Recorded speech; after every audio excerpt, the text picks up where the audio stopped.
Hey there, welcome to episode 3 of SPARTA Seniors, Stay Active with Coach Julio.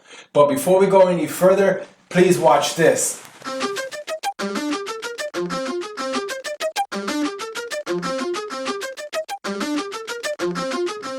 Hi, and thanks for tuning in to episode 3. Now, if you haven't seen episode 1 or 2, please check the link in the description. I highly suggest to watch for optimal results from the SPARTA series. Oh, by the way, if you're new to the SPARTA Seniors show, let me give you a quick video on what makes SPARTA Seniors different from other shows. Watch this.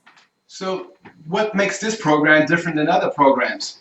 It's this. What I'm going to show you is what I call auxiliary exercises. My auxiliary exercises can complement your current routine, or it can complement what you're doing in other outside activities, group X class, whatever you're doing with another instructor.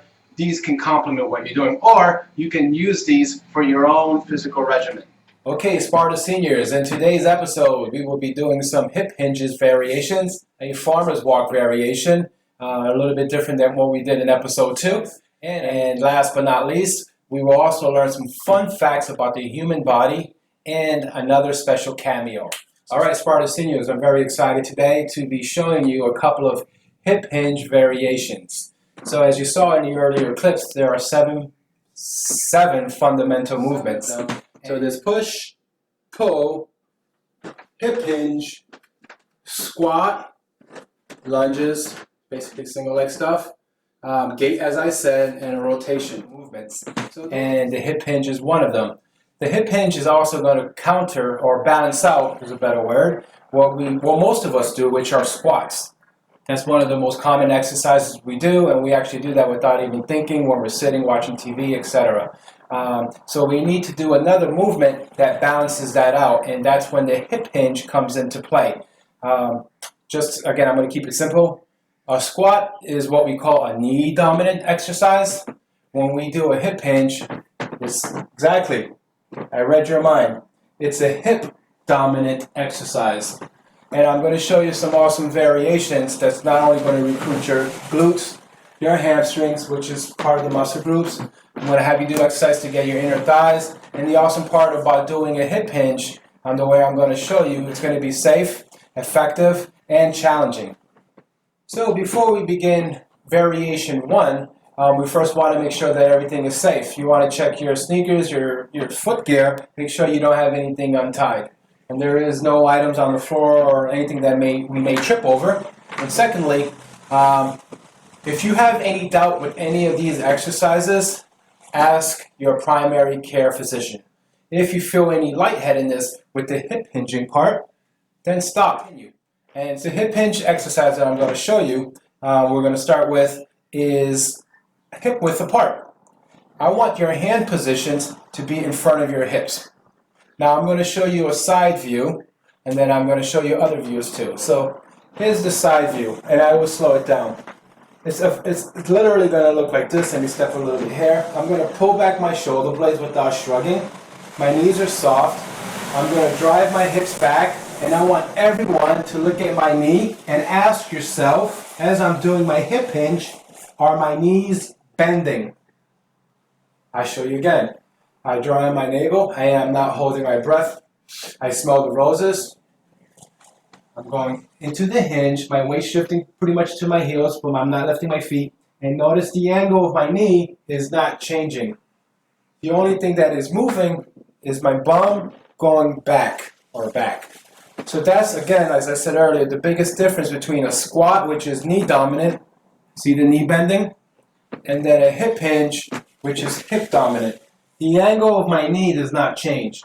Some of you may be asking, hey, should I lock my knees? The answer is no. So now I'm going to be a little bit nerdy. That's what I like to do. And you can use this as a pop quiz for your friends and family. Your hamstrings, the muscles that's being worked here, has 2 attachment points.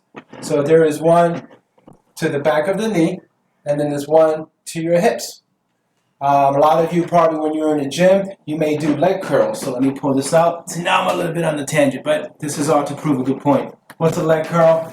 You know, when we're working the hamstrings, you're sitting on the equipment, then you have your leg on top, then you pull this way, and you pull this way. You can do at home.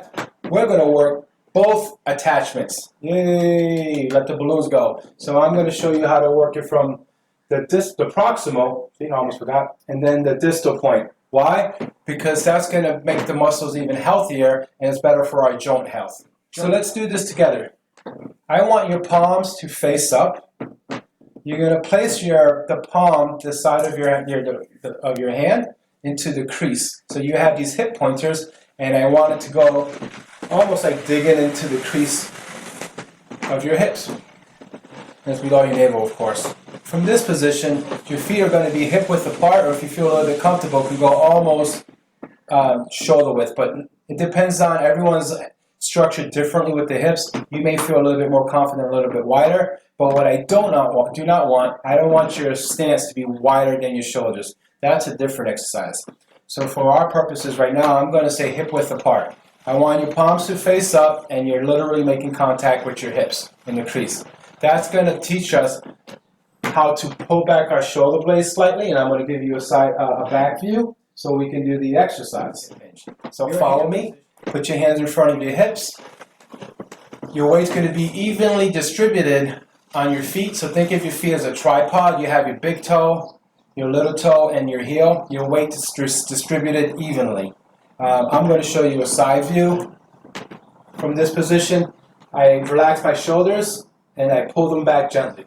From that, I smell the roses and I drive my hips back. As I'm hinging, once again, the angle of my knee is not changing. I'm going to stop here. Now look at my back. My back is flat. Next thing, look at my neck. My neck is neutral. And notice my shoulders are not dropping below my hips. I come back up. I will show you again.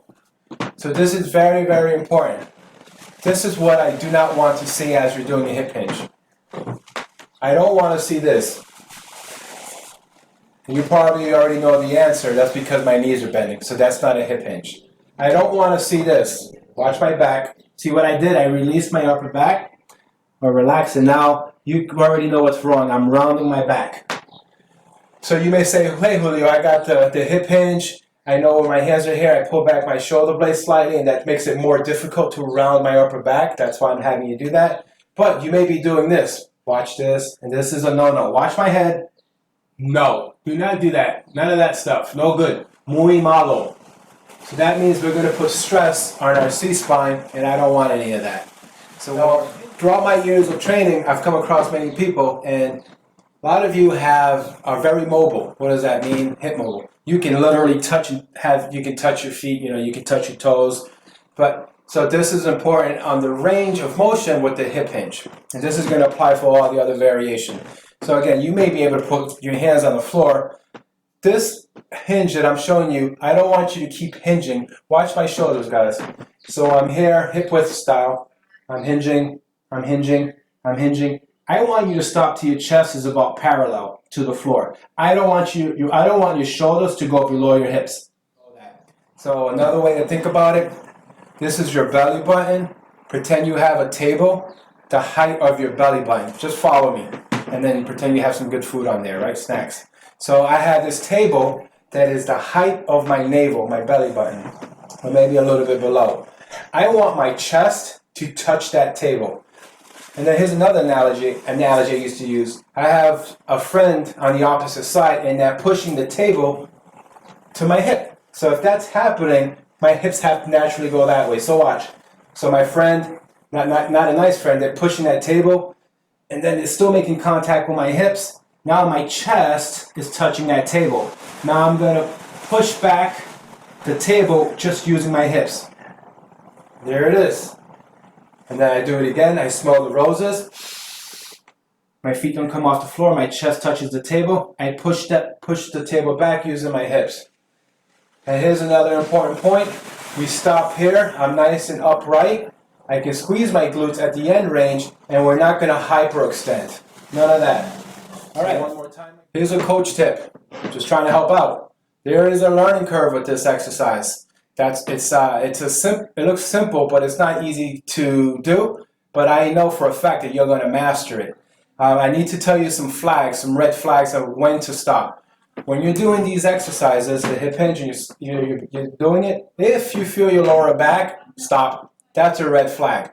I'm going to say it again. If you feel your lower back when you're doing the hip hinge, please stop. That tells you that something is off in the movement. So it could be either your back is rounding or something, or do not do the exercise either if you had already back pain, back discomfort. It's not worth it. If you're like, hey, I have a healthy back, then when you're doing the movement, guess what? You should not be feeling the back. So you're like, where again should I feel it? Like I said earlier, you will feel a mild stretch on your hamstrings. If you are very, very flexible, you can touch your toes, you can bring your leg up there, etc. You may not feel the stretch. Why? Because you're very, very flexible. It does not mean that you're not working that muscle group. So the movement pattern is what I'm trying to help you with, and be efficient with the movement. Once you master this, and you're like, hey, it's all good. I don't feel my lower back. I'm practicing good form. Then you can progress to this exercise. So I think I forgot to mention this. You may ask also, hey, how should my feet point? Should they point out in? So when we're doing a traditional, or just classic hip hinge, just hip width apart, you want to try to have your feet pointing forward. When we do the sumo, what I would suggest is to have your feet kind of 45 degrees out, and your knees will be tracking in the same direction.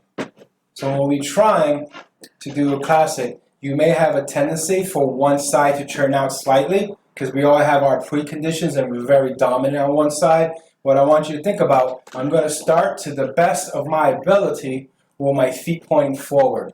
Listen to this, right? So my feet are pointing. Then I do the hinge. As I do it, your right leg may slightly turn out. What does that mean? That means you're just going to have a little bit more awareness and be conscious of that and try to maintain that. Keep it to the best of your ability, no judgment. And then when you finish the rep, I want you to pause, take a look at your feet, and see if it's turning out. If it is, turn it in. Because if you don't pause between each rep, you may do 5 reps like this. No good. Muy malo. Say it again. So between every rep, I want you to do this. I want you to stop, look at your feet, make sure they're aligned the best you can do. And the next thing, which I also forgot, is the tempo. It's 3, 2, 1 down, and 1 second up. Hip hinge variation number 2. So I call this a good morning. So good morning, or buenos dias. So if you have any shoulder preconditions, you probably don't want to do this. What do I mean by that? If you have difficulty bringing your arm overhead, pain, discomfort, or when you try this exercise, if you have pain and discomfort, don't do it. Same things apply as the variation 1. If you feel your lower back doing this exercise, please stop. So you're like, all right, Julio, let's jump right into it. Let's do it. I'm going to put my fingertips behind my ears, not behind my head. So I will give you a different view. This is what I want behind your ears. I do not want this because you will have a tendency to lock out. Just behind your ears. After you have your hands behind your ears, or your fingertips rather, you're going to pull back your elbows so they're either lined up with your shoulders or slightly behind. What's happening from that position? We're pulling back our shoulder blades. When we pull back our shoulder blades, it's pretty difficult for us to round our back when we're doing this exercise, the hip hinge. Because our arms are in this position, rather than this, what I showed you, this nice little muscle group, your lats, are going to be recruited differently. So this whole kinetic chain, they're going to work differently than here. In other words, so let's begin. We'll do it together. Your stance will still be the same, hip width apart, from variation 1. My elbows are pulled back. I think this is most effective if I show you side view and a couple of views. So my elbows are lined up with my shoulders or slightly behind. I'm looking straight. I smell the roses. My bum goes back. Remember that table analogy? I drive my hips back. And then here's a 1 second pause and I come back up. I show again. I smell the roses. Let me repeat throughout this movement. If you feel any lightheadedness, stop. If you feel low back. Repetition is the mother of all skills, and I like to repeat stuff just for safety. So by keeping your arms up here, you're also working your upper body isometrically. So you may be like, wow, that's exhausting. The awesome part about what you're doing, you will build up, you will get conditioned to the exercise. Here's some fun facts. So everything I'm showing with you can be done with dumbbells, barbell, resistance. So the traditional hip hinge, you may have seen people with a barbell, the hip hinge. Guess what? They are doing exactly what you're doing with the same form. Only difference, they just have resistance. Our resistance today will be gravity. Variation 2 that I showed you was the good morning. So good mornings can be done with a barbell. So they have a barbell back here, and here's a good morning. Other variations, what I'm trying to say is that when you are ready, we can start to add resistance or weight. You can have a dumbbell here, and here's the same exercise. You can have some cans. Whatever makes you feel most comfortable is what I want you to use, but we do not go on to, we don't add any other weights of any time until we master the movement. That's the main takeaway. So another variation of the hip hinge is a wide hip hinge. There's different names for them. We just call them wide. Wide is exactly what it is. So for this exercise, you want to make sure that you feel stable and confident with your balance. And when in doubt, you probably already know this, ask your primary care physician. What is wide? Wide would be what's comfortable for you. You should start with the hip width stuff and you master that. Then wide for you can be shoulders. So you can literally just be from here, you do the 15 reps or 10 reps, then you go a little bit wider. And anything ideally about slightly wider than your shoulders, that's probably wide enough for us. Next question may be, and this also applies to the other thing, which way should my feet point? Your feet, I want them to track with your hip, your knees, and that's how I want you to think about it. So here's that move that I showed you with your palms facing up, pushing against your hips, the crease of your hips. I pull back my blade. Here's a frontal view. My knee angle, guys, does it change? No. And I show you again, smell the roses. I'll show you different angles. You probably can't tell. So I stop here, my back is flat, and my weight's shifting to my midfoot and heel. Again, I pull back my shoulder blades. I have a wide stance. Drive back, watch my upper back. It's flat. Watch my knees. Angle's not changing, and my head is neutral. And then I come back up. So just like the other exercises, if you feel your lower back stop, I know I mentioned that. Next. Hey guys, I want to also show you another variation of the hip hinge, the classic one, and this also applies to the sumo one. So when I showed you the original one, I showed you just pretty much free form, so you really didn't have a marker of how far your bum's going to go. The marker I gave you was basically you have the table and your chest touches the table. Hopefully you remember that. If not, I reviewed the video so you can see it. Another way to learn the movement in a safe way, you can use, say, like a wall or something behind you. So let me show you. So nothing is going to change regarding the table analogy, where the hands are going to be placed, where you should not feel it, your low back, or any other weird places. It's just basically going to be a nice pull, stretch on your hamstrings. So I'll give you an example. So obviously my back's against the wall. I'm going to take 2 steps forward. That was part 1. Back against the wall, 1, 2.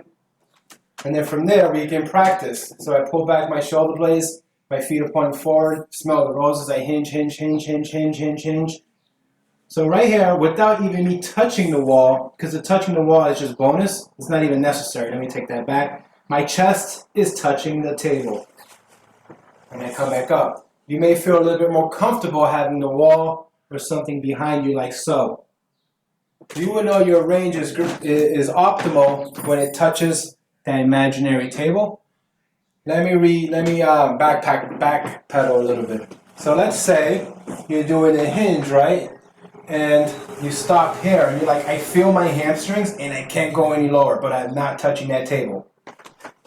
So if you feel your hamstrings, all these muscles back here, and not any muscles in your lower back, and your range is right here, that's okay. That's fine. That's your range. It is what it is. So we can work with that. So I say it again. You're like, hey Julio, I got the form down. Let me show you another view. So you explain it to me, it's like I got my feet pointing forward, I pull back my shoulder blades, I have the table in front of me, I'm hinging, and then I notice I can't go any lower, because if I go any lower, I start to feel my lower back. Then your range at this point is going to be where you start to feel it. If you're like, I can do as many reps as I want without feeling it in that position, so meaning a little bit higher, that's you.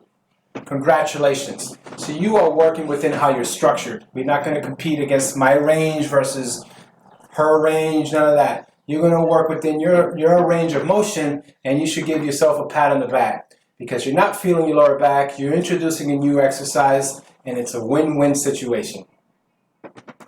So the next question would be like, all right, Julio, how many reps should I do and how many sets or how many rounds? I want you to build up or work towards to 15 reps. So 15 reps of these and 3 times, 3 rounds.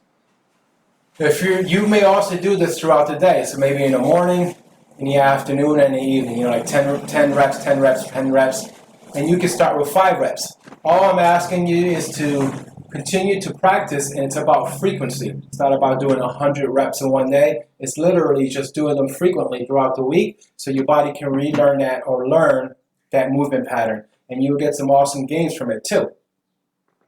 Hello, SPARTA Seniors. So in this segment, this is the fun fact. You know I'm big on education, and I know you are too.